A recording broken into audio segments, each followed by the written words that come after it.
بەگەڕخستنەوەی پرۆژە ڕاگیراوەکانی گەرمیان بە سەرپەرشتی ڕاستەوخۆی جێگری سەرۆکی حکوومەت هەنگاوی باشی بڕیوە. بەم هۆیشەوە توانراوە کارکردن لە چەندین پرۆژە دەست پێ بکاتەوە.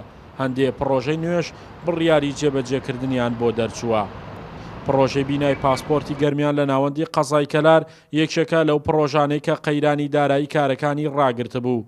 دوای تەرخانکردنی بڕەبوجەی پێویستیش توانرا ئەو پرۆژەیە تەواو بکرێت و بخرێتە خزمەتی خەڵکەوە و ڕۆژانە دانیشتوانی سنوورەکە بە شێوەیەکی باشتر لە جاران ئەتوانن لەو بەڕێوەبەرەتی ئیش و کارەکانی خۆیان ڕاپەڕێنن.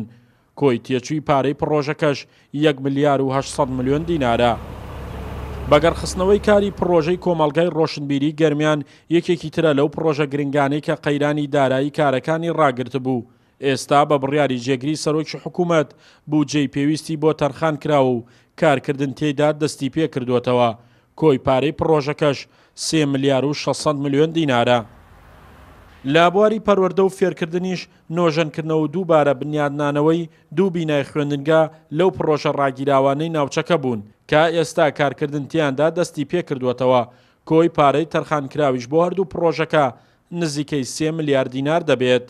بڕیاردان بۆ دروستکردنی سایلۆی دانەوێڵە یەکێکی ترە لەو بڕیارە گرنگانەی جێگری سەرۆکی حکوومەت بۆ جووتیارانی ناوچەی گەرمیان.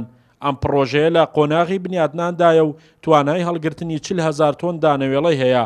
بە تەواوبوونیشی ڕۆڵی گەورەی دەبێت بۆ خزمەتکردنی جووتیاران و بۆ تەواوکردنی پرۆژەکەش زیاتر لە 19 ملیار دینار تەرخان کراوە. بۆ چارەسەری کێشەی نیشتەجێبوون لە ناوچەکە جێگری سەرۆکی حکوومەت بڕیاری تایبەتی بۆ کەرتی وەبەرهێنان دەرکردووە. لەم ڕۆژەوە مۆڵەت بە چەند کۆمپانیایەک دراوە کە خانووی نیشتەجێبوون دروست بکەن. هەروەک بڕیاریش دراوە خانووی 13 گەڕەکی کەلار تاپۆ بکرێت کە کێشەی نەبوونی تاپۆیان هەبوو و ئێستا بەڕێکردنی مامەڵەی دانیشتوانی 5 گەڕەک دەستی پێکردووە. شاخەوان محەممەد، کورسات نیوز.